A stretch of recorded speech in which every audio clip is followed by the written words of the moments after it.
간단하게 말씀드리겠습니다. 오늘 영상은 얼굴로 벌어먹을 수 없는 분들만 보십시오. 당신의 인생의 불안을 평안으로 김피스입니다. 막말 같지만 얼굴이 안 되면 매력을 길러야 합니다.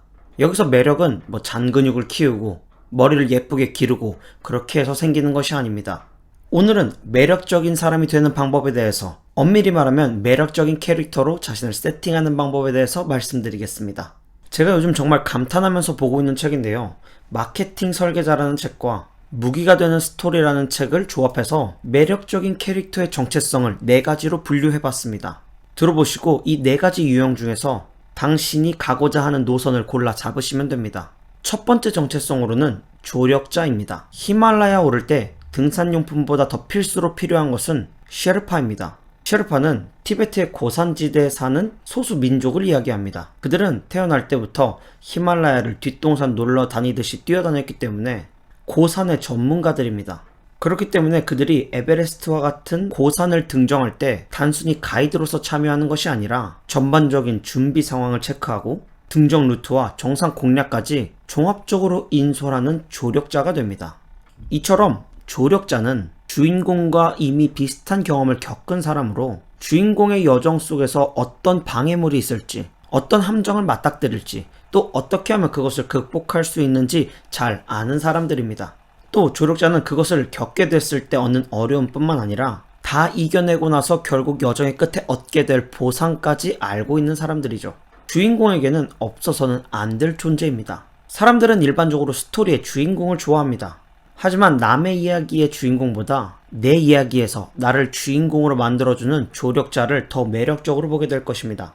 예를 들어 스타워즈 시리즈를 보신 분들이라면 제다이 옆에 요다, 좀 더 어린 세대라서 원피스라는 만화를 봤다면 루피의 스승 레일리라고 보시면 됩니다. 두 번째 정체성은 모험가입니다. 모험가는 보통 호기심이 많지만 모든 문제에 대해서 해답을 가지고 있는 사람들은 아닙니다.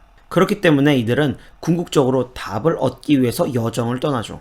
모험가는 조력자처럼 누군가를 이끌어가지는 않습니다. 다만 자기가 직접 미지의 세계를 탐구하고 해답을 찾아와서 사람들에게 전달해주는 사람입니다.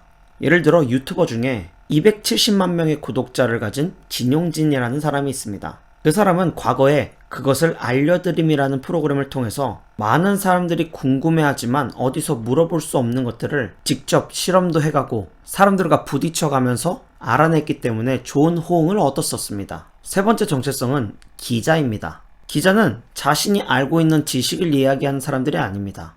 어디로 누군가를 이끌고 가는 사람도 아닙니다. 기자는 수백 명, 심지어 수천 명의 사람들에게 온갖 것을 다 물어본 다음에 그 배운 것들을 다른 사람들에게 알려주는 역할을 합니다. 우리가 아는 기자들이 수많은 사람의 인터뷰를 바탕으로 뉴스를 만들어가는 것과 비슷하죠.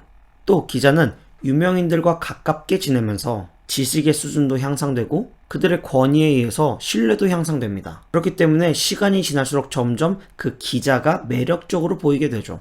예를 들어 팟캐스트를 운영하거나 블로그를 운영하는 사람도 이 영역에 속하겠고, 많은 사람들이 접근하기 가장 쉬운 영역입니다. 내 실력이 아무것도 없을 때라도 누군가의 등에 업혀서 매력적으로 보일 수 있는 길이기 때문입니다. 그렇다고 해서 결코 작은 정체성이 아닌데, 그 이유는 끌어당김의 아버지라고 불리는 나폴레옹 힐이라는 사람은 약 100년 전에 그냥 평범한 기자였습니다. 그가 앤드류 카네기를 만나면서 인생이 역전되었는데요. 앤드류 카네기의 제안으로 500여 명의 당시 백만장자들을 만나서 인터뷰하고 성공의 원리들을 정립하게 되었기 때문입니다. 그에 져서 생각하라 그리고 부자가 되어라는 거의 자기계발계의 시조새라고 볼 수 있습니다.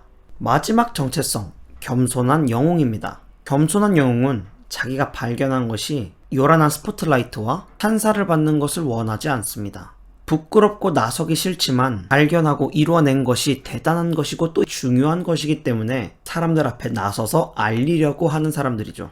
이들은 자기가 가지고 있는 지식과 정보를 나누는 것을 도덕적 의무로 여기기까지도 합니다. 예를 들어 몰입이란 책의 저자 황농문 교수님은 몰입의 기쁨과 중요성 그리고 방법을 알리기 위해서, 또 거인의 노트의 저자 김익한 교수님은 기록의 중요성과 최고의 기록 방법들을 사람들에게 알리고 계십니다. 대부분의 사람들은 지금 제가 말씀드린 이 4가지 유형의 캐릭터를 갖고 계시지 않을 겁니다.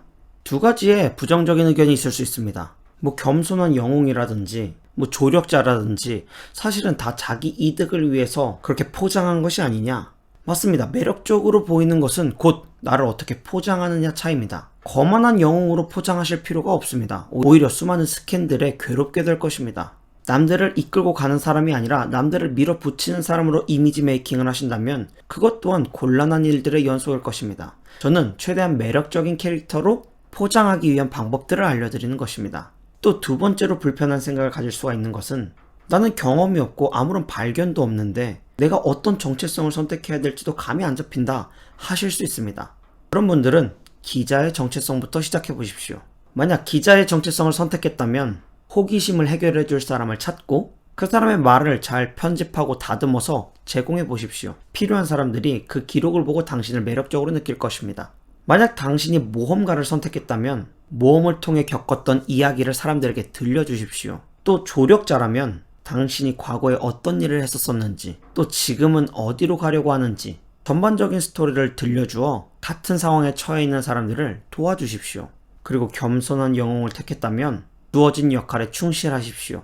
꿋꿋이 계속해서 알리고 계속 겸손하십시오. 지금까지 말씀드린 4가지의 정체성 중 하나만 골라서 잘 확립시키면 매력적인 캐릭터를 잘 구축하실 수 있으실 겁니다. 매력 때문에 이런 걸 해야 하나라는 생각도 드실 수 있겠는데요. 하지만 매력만큼 우리의 삶을 윤택하게 하는 것도 찾기 드뭅니다. 사람의 마음을 사는 힘이 바로 매력이고 우리는 평생 사람들과 함께 살기 때문이죠. 우리가 놀 때도, 우리가 일할 때도, 우리가 쉴 때도 전부 사람들과 하기 때문에 매력은 굉장히 중요합니다. 그러니 지금 잠깐 영상을 멈추고 거울을 바라봤을 때 그래, 나는 이걸로 먹고 살긴 힘들겠다. 나는 매력이 맞다. 라고 생각하신다면 제 영상을 여러 번 다시 보시고 잘 구축해 나가시길 바랍니다. 지금까지 길게 얘기했지만 아직 매력적인 캐릭터를 만들기 위해서는 한 과정이 남았습니다. 바로 스토리라인을 입히는 것인데요. 내일 이어서 매력적인 캐릭터를 완전히 구축해 나가기 위해 취해야 할 스토리라인 6가지에 대해서 말씀드리도록 하겠습니다. 깜깜한 골목길이 무서운 것처럼 불안은 무지로부터 옵니다. 저는 당신이 꼭 필요한 지식과 지혜를 얻어 인생의 평안을 누리시길 원해 오늘도 영상을 찍었습니다. 여기까지 들어주어 고맙습니다. 안녕!